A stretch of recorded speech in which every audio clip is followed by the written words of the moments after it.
আলহামদুলিল্লাহ, আজকে আমার ছোট্ট চুলায় ছোট্ট পাতিলে করে ভাত রান্না করব। সেজন্য প্রথম আমি চালটা ধুয়ে নিয়েছি। এখন আমি চুলাটা ধরিয়ে দিতে আছি।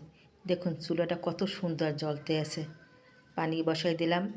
পানি যখন গরম হয়ে যাবে তখন আমি চালগুলো দিয়ে দেব। দেখুন এই তো পানি আমার প্রায় গরম হয়ে গেছে।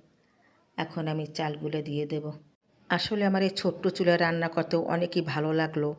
পরবর্তী ভিডিওতে দেখাবো আবার অন্য অন্য কী কী রান্না করলাম।